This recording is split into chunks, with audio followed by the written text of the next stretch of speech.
निकला श्री जगन्नाथ भगवान के मुख से खून। पुरी नाम के एक नगर में अर्जुन पांडा नाम के एक ब्राह्मण अपने परिवार के साथ रहते थे। उनके परिवार में उनकी पत्नी, एक बेटा और 2 बेटियां थीं। अर्जुन पांडा बहुत गरीब थे। भिक्षा मांगकर जो कुछ भी मिलता था उसी से वे अपना परिवार चलाते थे। ऐसे में कई दिन उन्हें भूखा भी रहना पड़ता था। अर्जुन पांडा भगवान जगन्नाथ के बहुत ही सच्चे भक्त थे। रोज गीता के सभी 18 अध्याय के श्लोक का पठन करते थे। रोजाना गीता के श्लोक का पठन करने की वजह से लोग उन्हें गीता पांडा कहकर बुलाते थे। मूल रूप से परमात्मा की भक्ति में लीन रहने और रोजाना गीता पाठ करने की वजह से उनकी चेतना शक्ति जागृत हो गई थी, जिसकी वजह से वह खुद को दुनिया के मायाजाल से परे समझने लगे। उन्हें इस संसार के सारे रिश्ते मायाजाल लगने लगे। उन्हें इस बात का एहसास होने लगा कि संसार में कोई किसी का नहीं है, एकमात्र ईश्वर ही सत्य है, बाकी सब झूठ है। अब उन्होंने हरि नाम को ही अपने जीवन का लक्ष्य और आधार बना लिया। जहाँ कहीं भी जाते बस भगवान जगन्नाथ के नाम का ही स्मरण करते रहते। भिक्षा मांगते हुए गीता पांडा कहते हैं, भिक्षामदेहि भिक्षा देते हुए महिला से पांडा ने कहा, भगवान जगन्नाथ की कृपा आप पर हमेशा बनी रहे। भिक्षा मांगकर चाहे दिक्कत से ही सही, लेकिन उनका घर चल रहा था। लेकिन कुछ समय पश्चात पूरे नगर में काल की स्थिति हो गई। हर कोई दाने दाने को मोहताज होने लगा। ऐसे में अर्जुन पांडा को भी भिक्षा नहीं मिल पा रही थी। वो कई गांव घूमते थे, लेकिन बड़ी मुश्किल से कुछ ही अनाज मिल पाता था। लेकिन उनके चेहरे पर कभी उदासी नहीं आती, भगवान की भक्ति में लीन रहते। लेकिन उनकी पत्नी बच्चों के भूखे रहने के कारण बहुत चिंतित रहती थी। गीता पांडा से उसकी पत्नी ने कहा, इतने कम अनाज में हमारा गुजारा कैसे होगा? जब बच्चों का पेट नहीं भरता है तो उनको देखकर मुझे बहुत तकलीफ होती है। गीता पांडा ने कहा, तुम चिंता मत करो, भाग्यवान भगवान जगन्नाथ की कृपा से सब अच्छा हो जाएगा, उन पर विश्वास करो। उनकी पत्नी वहां से चली जाती है और गीता पांडा भगवान की भक्ति में लीन हो जाते हैं। एक दिन सुबह नहाकर गीता पांडा गीता का पाठ कर रहे थे। श्लोक पढ़ने के बाद उनके शरीर के सारे अंग पुलकित होने लगे कि तभी उनकी पत्नी आकर उनसे कहने लगी, आज घर में अनाज का एक दाना भी नहीं है, आप जाकर कहीं से कुछ लेकर आए, नहीं तो हमको आज भूखा रहना पड़ेगा। हम किसी तरह भूखे रह लेंगे, लेकिन बच्चों को हमेशा कैसे भूखा रखे? गीता पांडा अपनी पत्नी से बोले, तुम व्यर्थ ही चिंता मत करो, हमारा पोषण वही नारायण करेंगे जो पूरे संसार का करते हैं। उनकी कृपा रही तो हमें भूखा नहीं रहना पड़ेगा। मैंने तुम्हें कई बार कहा है कि उन पर विश्वास करो। गीता पांडा की पत्नी गुस्से से बोली कि सिर्फ भगवान की भक्ति करने से कुछ नहीं होता है, मेहनत भी करनी पड़ती है। आप घर में बैठकर गीता पढ़ते रहेंगे तो हमें रोटी कौन देगा? वो गुस्से में काफी कुछ बोलती रही, लेकिन गीता पांडा चुपचाप सुनते रहे।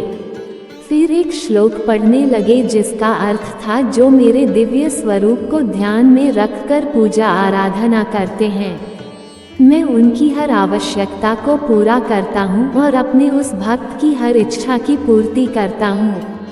गीता पांडा की पत्नी ने कहा कि यह तो द्वापर युग की बात है, क्या इस कलयुग में भगवान जगन्नाथ आपके लिए खाना भेज देंगे?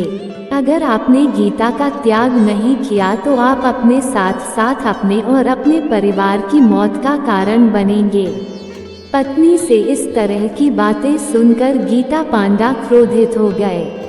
उनकी पत्नी तो पहले ही गुस्से में थी। गीता पांडा ने भोजपत्र में श्लोक के पन्नों पर लिखी हुई लाइनों पर 3 लाइन खींच दी। पत्नी के इस व्यवहार से गीता पांडा के क्रोध का कोई ठिकाना नहीं रहा, क्योंकि भक्त के सामने उसके भगवान की कोई अवहेलना करे तो उसे भला कैसे बर्दाश्त होगा। इसलिए क्रोधित और दुखी होकर गीता पांडा अपनी गीता लेकर घर से भिक्षाटन के लिए निकल गए। अपनी जान से प्यारी गीता की ऐसी हालत देखकर वे मन ही मन अत्यंत दुखी थे, जिसकी वजह से उन्हें बहुत रोना आ गया। गीता पांडा ने कहा, भगवान मुझे क्षमा कर दीजिए, आज मेरी वजह से इस गीता की यह हालत हुई है, मैं अपने आप को कैसे क्षमा करूं भगवान। गीता पांडा बिलख बिलख कर रो रहे थे। उनकी ऐसी हालत देखकर भगवान को उन पर दया आ गई। ऐसे में भगवान जगन्नाथ ने बालक का वेश धारण कर लिया और एक थाल में तरह तरह के भोज अनाज लेकर गीता पांडा के घर पहुंच गए और बाहर खड़े होकर उन्होंने आवाज लगाई कि घर में कोई है। बालक की बात सुनकर गीता पांडा की पत्नी बाहर आई।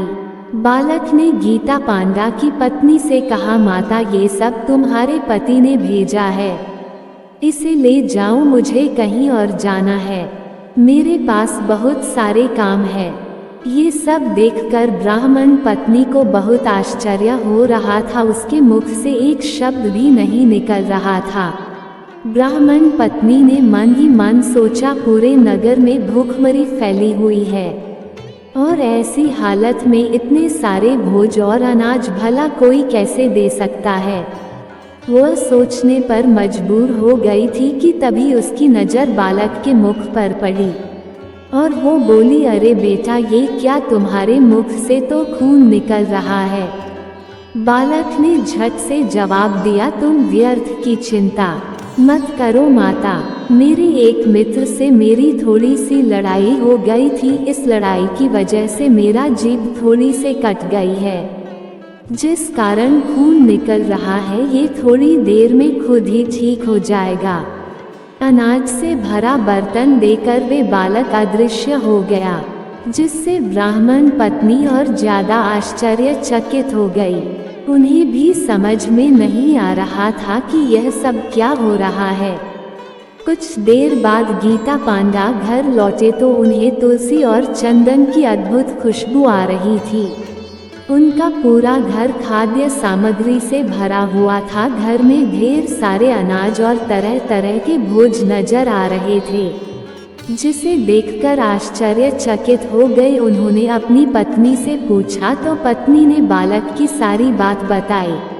अर्जुन पांडा बोले, क्या वह तो मेरे साक्षात भगवान जगन्नाथ थे, वो यहाँ आए थे। गीता पांडा की आनंद का ठिकाना नहीं था, वो खुशी से नाच रहे थे। उनकी पत्नी भी अब इस बात को समझ चुकी थी कि वह कोई और नहीं, स्वयं भगवान जगन्नाथ ही थे। उसे अपनी गलती पर बहुत पछतावा हो रहा था। दोनों पति पत्नी ने भगवान से माफ़ी मांगी और उनकी पत्नी भी भगवान जगन्नाथ की परम भक्त बन गई थी। आगे उनका जीवन बहुत सुखपूर्वक व्यतीत हुआ और वह दोनों भगवान जगन्नाथ की भक्ति में लीन रहे। दोस्तों, आपको ये कहानी कैसी लगी कमेंट बॉक्स में कमेंट करके ज़रूर बताएं। कहानी को लाइक, शेयर और चैनल को सब्सक्राइब करना ना भूलें। तो मिलती हैं फ्रेंड्स अपनी अगली कहानी में, तब तक के लिए आप अपना ख्याल रखिए। धन्यवाद।